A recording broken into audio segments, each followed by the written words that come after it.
Կալեմ, պարոն Պողոսյան, մենք այստեղ իմացանք, որ քննչական կոմիտեն հրաժարվել է ամենամյա վերապատրաստումներից։ Ես անկեղծ ասած շատ չզարմացա։ Ենթադրում եմ հիմա մեր քննիչները Netflix-ի սերիալներով են վերապատրաստվում, հաշվի առնելով վերջին իրադարձությունները, երբ որ ձեր քթի տակից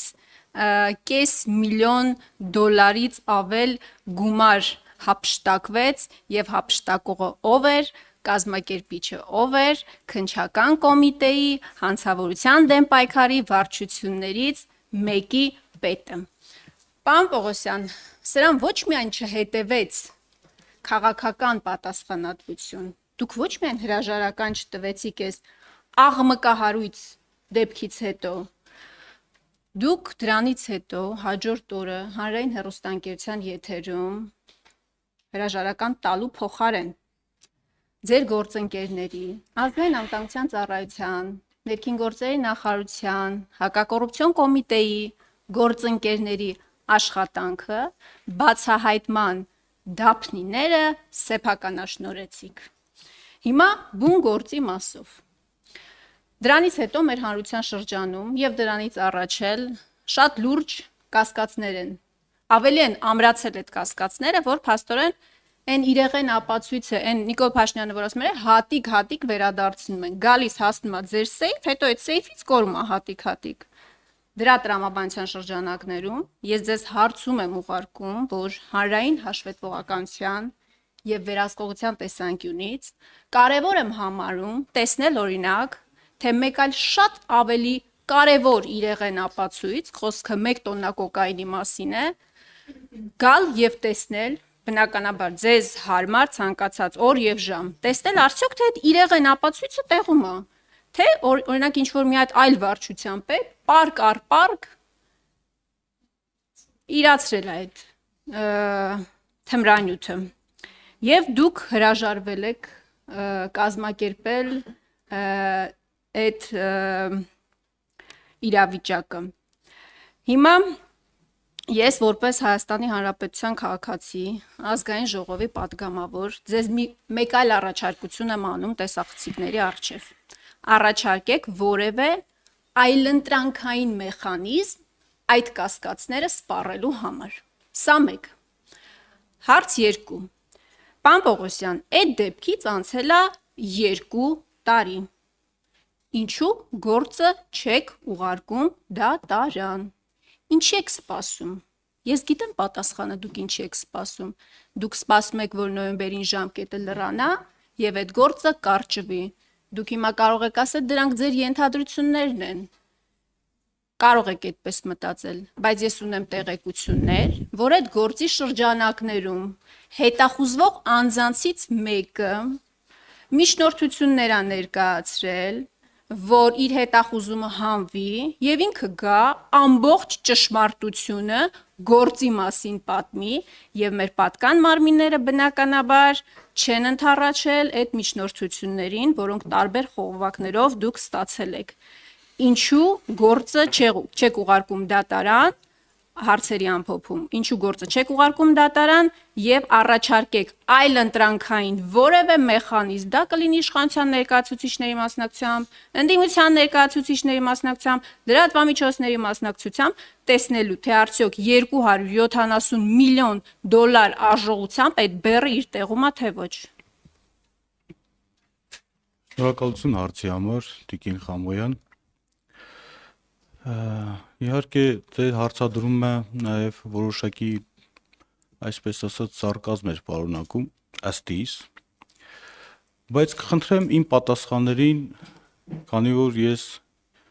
մասնագիտությամբ իրավաբան եմ, կխնդրեմ իմ պատասխաններին ուշադիր լինել, որովհետև այն ինչ ես հնչեցրել եմ հանրայինի եթերում, եւս մեկ անգամ պատասխանում եմ։ Ուրեմն նախ առաջին գողության հետ կապված,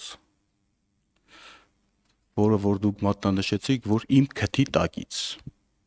չգիտեմ քթի տակից ասելով ինչ եք հասկանում, բայց կրկնեմ, քննչական կոմիտեի համապատասխան ստորաբաժանումը տեղակայված է ՊԵԿ-ի վարչական շենքում։ Սա մեկ։ Հաջորդը քննչական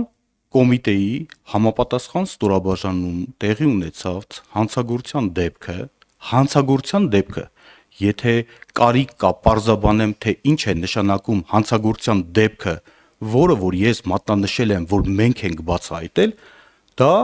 իրավաբանները կհասկանան։ Առերևույթ հանցագործության հատկանիշներ պարունակող իրադարձություն, որի կապակցությամբ տեղի է ունենում քրեական դատավարական ընթացակարգեր։ Հանցագործության դեպքը, նորից եմ նշում, բացահայտվել է մեր կողմից, այսինքն հանցագործության մասին հաղորդում ենք ներկայացրել գույքագրման արդյունքում հայտնաբերել ենք անմիջապես ներկայացրել ենք հանցագործության մասին հաղորդում։ Եթե սա համարում եք, որ սխալ տեղեկատվություն է,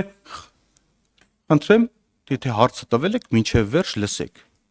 Հաջորդը հանցագործության մասնակիցներից մեկի ինքնությունը, ուշադիր լսեք իմ բառերը, խնդրում եմ, քննիչի ոչ թե վարչության պետի, այլ վարչության պետի պաշտոնակատարի առնչությունը դեպքին, այլ խոսքով ասած, անձի ինքնությունը բացահայտվել է քննչական կոմիտեի գործող քննիչի ներկայացրած տվյալների հիման վրա։ Սա բացահայտում է հանցագործության մասնակիցներից մեկի ինքնությունը։ Ես դափնիներ չեմ ուզում։ Հանցագործության դեպքը բացահայտվել է մեր կողմից, անմիջապես հաղորդում ենք ներկայացրել քննչական կոմիտեի գործող քննիչի ցուցմունքի հիման վրա ձերբակալվել է հանցակատարած անձանցից մեկը, պաշտոնատար անձը բացահայտվել է եւ կծիկը դրանից հետո բացահայտվել է։ Հիմա սա ամենևին չի նշանակում, որ ես որպես պաշտոնատար անձ իրավասու եմ, թե բարոյապես, թե այլ ձևաչափով նսեմացնեմ մեր իրավապահ մարմինների կատարած աշխատանքը։ Հսկայածավալ աշխատանք են կատարել մեր իրավապահ մարմինները հանցանք կատարած մյուս մասնակցի ինքնությունը բացահայտելու եւ իրեղեն ապացույցներով հետ մեկտեղ այս անձին բերման ենթարկելու ուղղությամբ։ Այսինքն սա ստեղ դեպքի հետ կապված իմ ու քո չկա։ Մենք համատեղ ուժերով արդյունքն է կարևոր։ Հիմա դուք արհեստականորեն փորձում եք ինչ-որ խնդիր ստեղծել, խնդիր գտնել մի վայրում, որտեղ այդ խնդիրը չկա։ Հաջորդ հարցի հետ կապված։ Ինչ վերաբերվում է հրաժարականին։ Հիմա ես նշեմ Տիկին Խամոյան, ասես գաղտնիք բացեմ, իհարկե ոչ թույլատրելիության սահմաններում։ Քննչական կոմիտեի նախագահը պաշտոնավարումից հետո այլ դեպքեր էլ է բացահայտել, որոնց մասին դուք տեղյակ չեք։ Ես ինքս հաղորդում եմ ներկայացրել տարբեր դեպքերով, առաջիկայում հակակոռուպցիոն կոմիտեն այդ մասին կհայտնի։ Այնց որ մենք ամենօրյա մեր աշխատանքի արդյունքում հենց իմ հետևողականության արդյունքում ոչ միայն նման բնույթի դեպքեր, մենք առաջիկայում դրա մասին հույս ունեմ հակակոռուպցիոն կոմիտեն կհայտնի, հաղորդում ենք ներկայացրել, դրա մասին դուք տեղյակ չեք, ու 1-2 հաղորդումներ չի։ Այսինքն այս մասով այսքանը։ Ես իմ լիազորությունները այդ մասով պատշաճ իրականացրել եմ, որպեսզի հաջորդ հարցը չտակ, իրեղեն ապացույցի տնօրինման հետ կապված այդ հարցով եմ հետևողականություն ցուցաբերել եւ դրա մասին հանրայինի եթերում ասել եմ։ Սրանից ավել ասելիք, ես չգիտեմ, միգուցե այդտեղ այն կարևոր էր այն վերջի շեշտադրումը, որ ինչի հրաժարական չեք տվել։ Այդ հարցին չեմ կարող պատասխանել։ Լսեք մինչև վերջ, խնդրում եմ։ Իրեղեն ապացույցների թմրամիջոցի տեսնելու հետ կապված։ Օրենքը, որպեսի քրեական վարույթով նախաքննության փուլում գտնվող իրեղեն ապացույցին ծանոթանաք կամ տեսնեք, ընթացակարգեր գոյություն ունեն, նախ դատավարության մասնավոր մասնակիցներ կարող են կամ որպեսի դուք չեք հանդիսանում դատավարության մասնավոր մասնակից, դուք այդ գործով որևիցե կողմ չեք, դա փաստ է։ Հիմա գրությունը հասցեագրում ազգային ժողովի պատգամավորը ասում է, ուզում եմ ես ձեր նախընտրած վայրում, ժամին գնամ իրեղեն ապացույցը տեսնեմ։ Դա դուք ո՞նց եք պատկերացնում։ Ես, չես, դուք սովորական եք պատկերացնում, ես դա դիտում եմ որպես նախ առաջին։ Պետք է հասկանամ, դա միջնորդություն է իհարկե, միջնորդություն ներկայացրել է